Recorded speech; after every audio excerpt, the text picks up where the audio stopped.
On October 8th, 1976, 16-year-old Teresa Trenny Lynn Gibson joined her classmates from Bearden High School in Knoxville, Tennessee, on a field trip to Clingmans Dome in the Great Smoky Mountains National Park.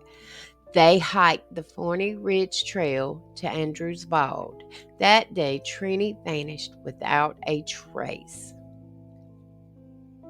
Trenny lived with her parents, Robert and Hope, and siblings Robert Jr. and Tina at 1427 Whit Tower Drive in Knoxville, Tennessee. She worked at a local mall cafeteria and saved her earnings, dreaming of studying landscape architecture at the University of Tennessee. With green eyes, long brown hair, and standing 5'3" tall, Trenny was known for her interest in plants and nature. Trini's mother drove her to school that morning. She wore a blue blouse, a striped sweater, a borrowed brown plaid jacket, blue jeans, Adidas shoes, and a diamond and sapphire ring. Mr. Wayne Dunlap, their horticulture teacher, only revealed their destination once they were on the bus, Clingmans Dome. Trini sat with Robert Simpson, a family friend and fellow student. Upon arrival, Mr. Dunlap instructed the students to hike to Andrews Bald and return by 3:30 p.m. They separated into small groups. Trenny and Robert hiked together, but she left alone to return to the bus. She was last seen crouching beside the trail before disappearing into dense undergrowth. When Trenny didn't return to the bus, Mr. Dunlop and another student searched the trail. The National Park Service was contacted and a massive search ensued. Heavy rain, wind, and fog hampered their efforts. Tracking dogs followed her scent to Clingman's Dome Tower and a roadside 1.5 miles away, but then lost it. Robert Simpson, who loaned Trenny his jacket, was considered a suspect but never charged. Trenny's comb was found in his car, and he claimed she gave it to him. Her jewelry was found with another student who couldn't explain how she got it.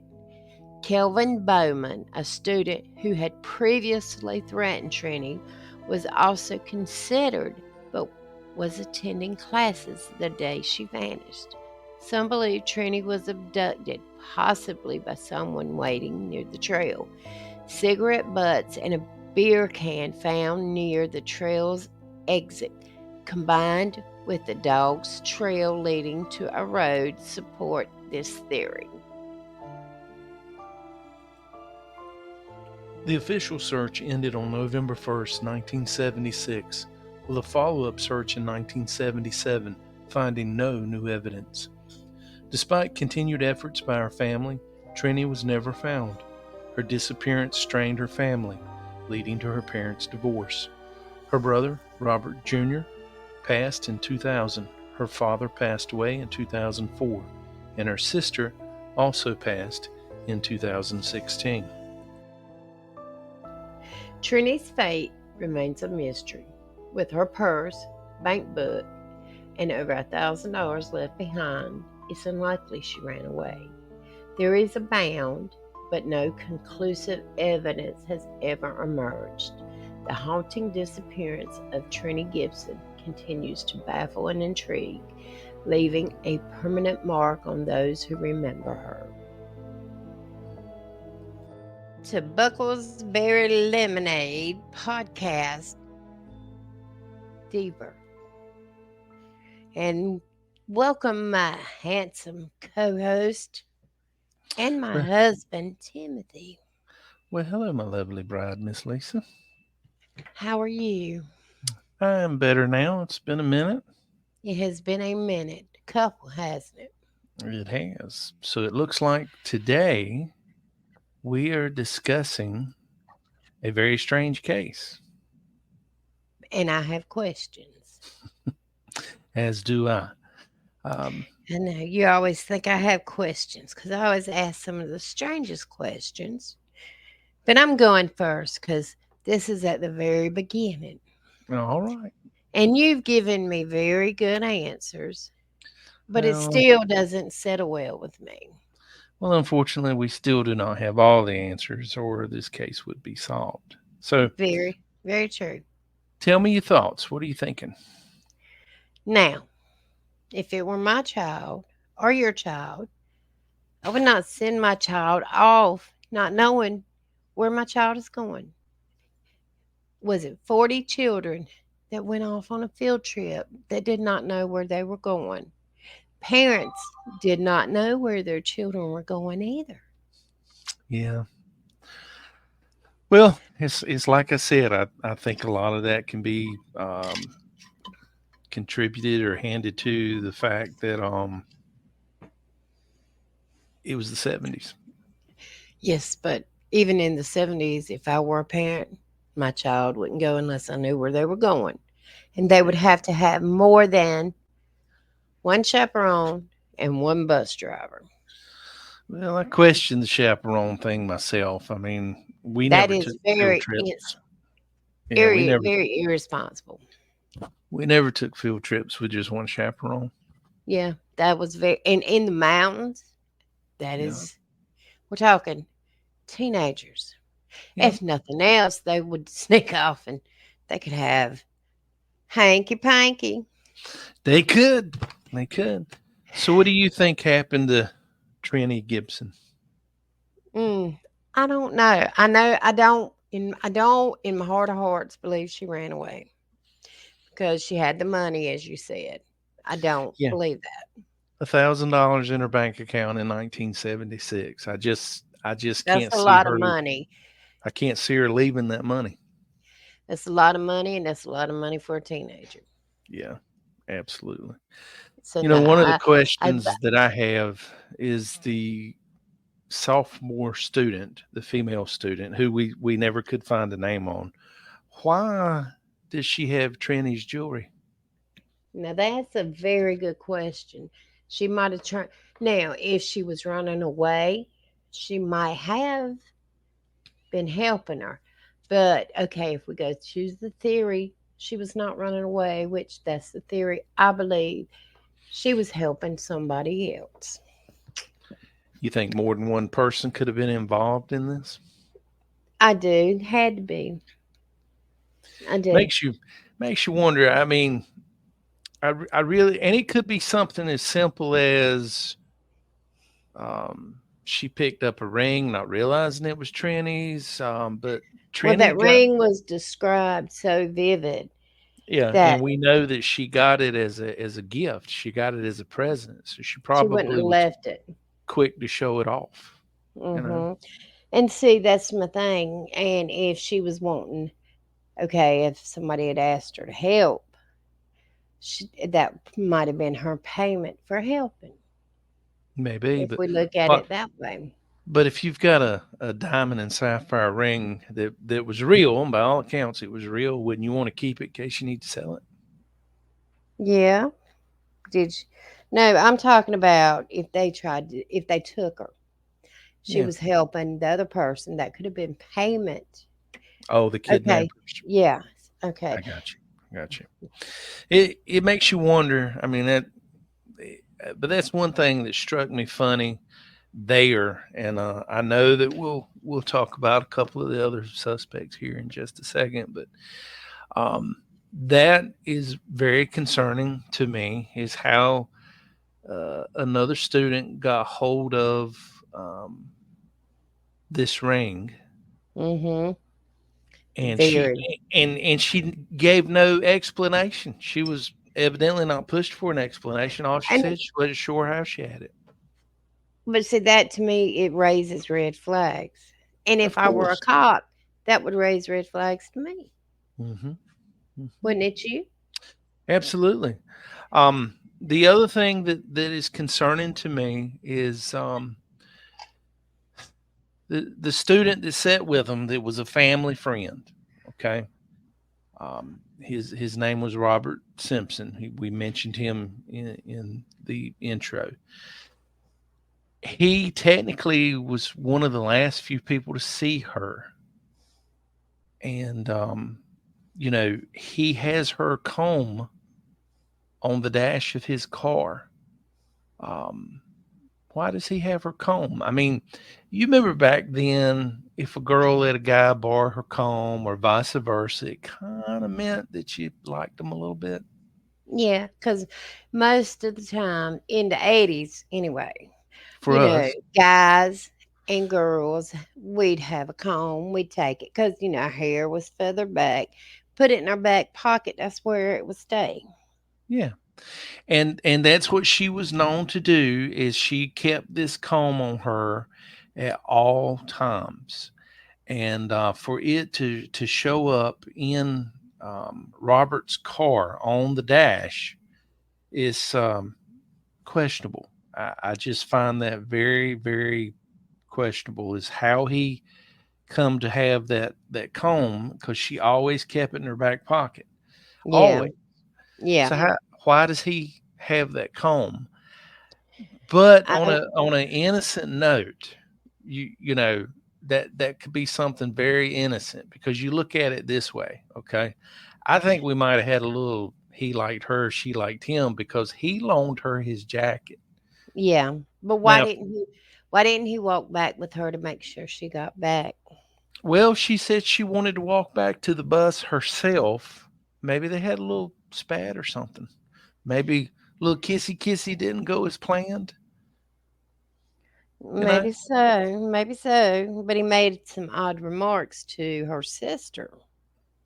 He did. He actually, when we took a deeper dive and looked in this, when Trenny's parents were in the park waiting on news on Trenny's disappearance, he made two strange remarks to Tina, who was Trenny's youngest sister, and that'll give us a intro into talking about Kevin or Calvin Bowen. He made the comment number one: if Calvin Bowen has Trenny, he will kill her. And if he does not have her, I think she must have run off with some horny hitchhiker. And Hmm. now we're talking 16, 17 years old. Say That's some what. stupid stuff. Yeah, you know how you were back then. I know how I was back then. You Are you don't. are you trying to say I said stupid stuff? Of course not. Yeah, of course not. Yeah, I am. Miss draw all over my notebook. Um, Well, take a journey with Steve Perry. Of course not. I wonder though when he made the comment about Kevin or Calvin Bowen, could he have known something or was he speculating? And do you want to talk about Kevin or Calvin Bowen, or do you want me to? Well, Calvin Boeing, um, he had attempted to break into their house. Into the Gibson home, yeah, Yes, and he was very luckily shot by her mother, by Trini's mother in the foot. yeah. And he was sentenced to time in a correctional facility. But now he did reportedly threaten to kill Trini. So, Yeah, he threatened to kill her once he got he, out, and he and he didn't go on the field trip, but supposed supposedly. But some of the students said they saw his car following the bus. But now the teacher said he didn't see the car. And the principal, what did you say? The principal said that the he the principal believed he was accounted for in at class school, at yes, school. And we know how record keeping was in the 70s or even in the 80s for us. Um, but the other thing, too, I don't believe he would have been on the bus. To be sure, a teacher would have been like, oh, this ain't a good mix. We're going to be out in the woods. He can't be Mm, on the field trip, you know? yeah. But now we're going to look into his psyche.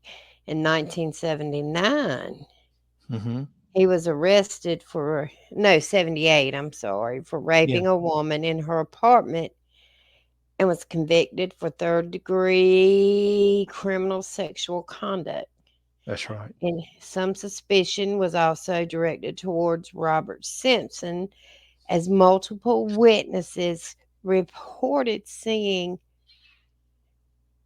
Trenny's comb. Oh, never mind, that's something else. Well, we talked about the comb. Um, Yes. I don't see it so odd about the comb myself. No, I don't either. The comb, that's just, heck, hey, can my comb, I forgot it. You mind if I borrow it? It could have been what you said. The comb is really not suspicious to me. Yeah. Now, Calvin Bowen, on the other hand, we've got somebody who tried to break in the house. He's communicated threats. Mm-hmm. Two years later, he's charged with the SA of a female. He has spent time in prison, um, kind of, in and out. Yeah, I I don't see Robert assisting him or helping him, I and don't either. it looks like, for all intent purposes, this was just a good girl, and she just went on this field trip because she had a love for plants and Yes, wildlife. this was what she wanted to do. Yeah. And you and I've talked about it too. You have the missing 411, all the people that vanish in national forests and things like that, because Hmm. this is a weird case. You've got people that are looking at her and seeing her, And then she's gone. and then she literally vanishes, just boom, just like that. She's gone. But we Um, can't forget the cigarettes in the beer can. Cigarettes in the beer can located off the trail. Hmm. Now, was that a signal to her? Hey, I'm close by. Was that somebody watching in the woods? Because crazy people are in the woods. Yes, they are. So that's something that you Really. can't. They really are. You can't rule that, especially in these national parks. I mean, some of them they say are feral. Go back to that missing 411, like I was talking about earlier. Is there any possibilities? Could have been some really strange things going on there. We don't know, because the theories with these 411, according to David Pilates, is people tend to go missing, and then there's usually a storm or something like that. And that all fits this case with Trenny here. But my speculation is, and my thoughts are, I think she was abducted. And I kind of feel like, when you break it down and you go back, the dogs, the search dogs, wandered off the trail where she was seen off the trail by the beer can and the cigarette butts. They get back up to the lookout tower. There's a parking lot close by there. These same brand of cigarettes are found there, which really isn't too out of the ordinary. I mean, it depends on what it was back then, Yeah. because it seemed like uh, everybody smoked in the 70s. Yes. So was she kidnapped? Was she waiting for somebody? But see, that's the part that doesn't fit. They didn't know where they were going, so how was somebody else supposed to know? Unless Exactly.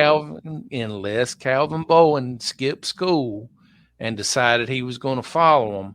But then he would have had to known the trail that they were going to take, known how to get ahead of that trail, known where to set himself up to make himself or put himself in a situation to grab her. That wouldn't be too hard to do unless, he could have heard the teachers talking. Well, I don't know. I just question that. I think he's a suspect, but I don't know that he's the one that done it. I mean, you okay? Like for us, when we used to go hiking and stuff, we had to know which way we were going to go. It Well, would have they been had like, I know, but hear me out a second. If we okay. went out there right now, and you and I say there's three trails, and you say, okay, we got A, B, and C. Let's take A. Well, if somebody's behind us and they're trying to be sneaky, they got to pay attention to know, okay, they went on A, but maybe they're not sure. Then they've got to know where to get around in that and circumvent to get ahead of us on that trail. Now, maybe this was just happenstance. Maybe she just wandered off the trail at the right, as we joke about it, psychological moment. I'm not sure. I'm not sure. I'm not sure either. I find it sad, and I want her parents, if they're still alive, I would love for them to have some kind of closure. Well, her dad passed away some time back, as well as her brother and her sister. I couldn't find anything on the mother, so I'm not sure if she's still living or not. But bless her heart, she's had to deal with a lot of heartache here. Yeah, they had to when this happened. Yeah, I mean, who thinks you're gonna get up and go on a hike and or go on a class field trip and never see your child again? Yeah, that's right.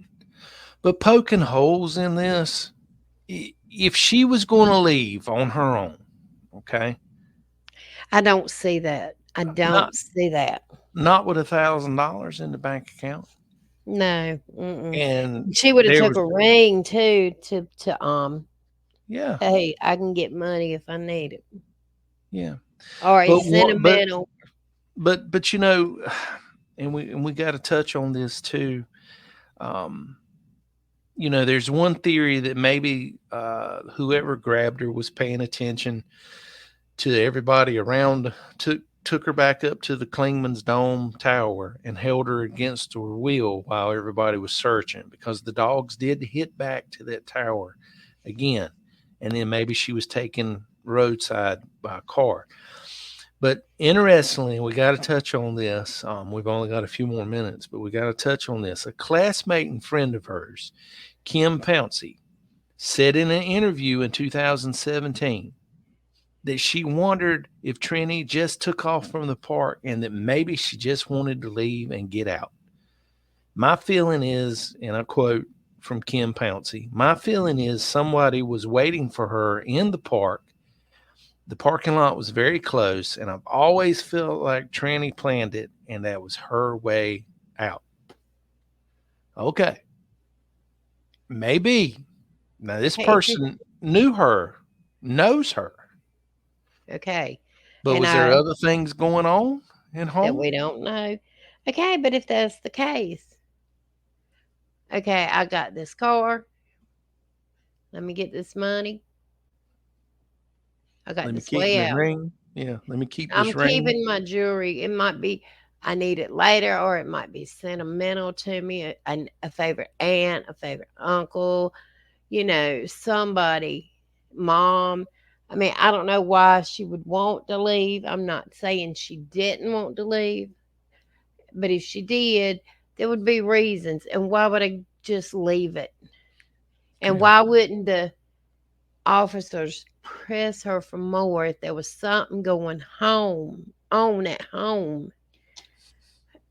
They might could have helped her. I don't. In the 70s, we're talking about they don't help a lot, but still, Well, the thing that I keep going back to, the part of the puzzle that I'm having the most hard time with is this. Okay. They knew they were going to have a field trip. They just didn't know where they were going. yeah. Okay. So could she have told somebody, hey, just follow behind? Um, and when the But the teacher opportunity, was adamant nobody followed them. well, if it wasn't Calvin Bowen, he wouldn't have known who was behind him. Not true. It didn't have to be a student from that school, you know? Yeah. But I go back to the beer and the cigarettes, but either that's coincidental, and the reason I say that is either you went out there with malice on your mind and she fit a profile you had or somebody had, and she wandered far enough off the trail for them to say, okay, I got you. Mm-hmm. Or did somebody she knows that she might have ran off with, did they follow them there? Did they go on the trail too? Did she wander off the trail and they kind of rendezvous? And things like that to me would be hard to do in 1976. Not now, because I could wander off the trail and call you and say, "Hey, look, cut on, cut on your, cut on your Google map. I'm walking, and this is where I'm at." You see what I mean? Yeah, maybe she wanted to meet somebody who was much older than her parents, and they followed, and she was just going to meet them for a day. Things got out of hand. She didn't want to have I got you. Yeah, with them, and they did something to her then. could be, or it could be somebody with just malice on their mind, and she just fit a profile and wandered off at the wrong time and wrong place. I mean, that that could be, but I you know, don't think she left home on her own. I really don't think she did either. And but Trenny was 5'3", petite. But if you grabbed her, wouldn't there have been enough ruckus? I mean, because they said it was instantaneous, almost like a supernatural, weird kind of way. She was there and then gone, and that's why it fits into that 411 criteria. Okay, well, And now talking about that, I turn around, I'm talking to somebody, I'm not paying attention to this person over there. Then I look back. Okay, if I walk and I walk far enough away, you're not going to see me, depending on the time of the day and the thickness of the woods and the whatever. So therefore, I mean, instantaneous might not be so instant if you kind of take into account what I was around. yeah, so basically you're saying that it really wasn't instantaneous, that they got caught up in what they were looking at and who they're talking to and everything going on, and that instantaneous could in reality be A two, couple of three, maybe minutes, 5 minutes. Yeah. it's Yeah, something I can like see that. that. I can definitely see that. I can definitely see that. I think I I think she was a victim of circumstance, is what I think. I think that too. Because if you break it back down again, I don't think Kelvin Bowen would have been that brazen to try and pull her off the trail. No. Um, Now he might have hired somebody to do it. yeah, but he's a kid, he's just a kid. I know. I'm just being funny. And then Robert Simpson, she walked away from him for a reason. And I wonder if that was a tiny bit of a lover's quarrel. And that's me speculating, guys. I think that's Yeah, that it might have been. that's a possibility. The friend with the jewelry, I mean, well, we don't even know if she was really a friend. She was a lower. She Well, was no, just she was a sophomore. So, um, she was just somebody who mysteriously wound up with it. And I would love an explanation of how she got it. I would too. I That would mean, maybe clear up some. clear up some things. But again, the dog's tracking the scent on the road, beside the road, back to the tower. Somebody could have grabbed her, accessed the tower, waited for other people to leave, and then took her Away to from the there. parking lot. That's possible. But again, you must have had some malice on your mind, and you were in the right place at the right time to do your heinous deed, while she most definitely was in the wrong place at the wrong time. And Yeah, I if just you're there and you've got malice on your mind, you got plenty of time to figure everything out yeah. because you've been there before. Well, guys, that brings us to an end of our deep dive and our speculations and just thinking out loud of what we think might have happened. And this And, is a new segment of Bucklesberry Lemonade. Let us know what you think. absolutely. And let us know your theories and comments and what you think could have happened, or any information you may have. Put them in the comments. And we will get back. Absolutely. To Well, our- until next time, guys. You have a Bucklesberry Lemonade kind of day. Take care, guys.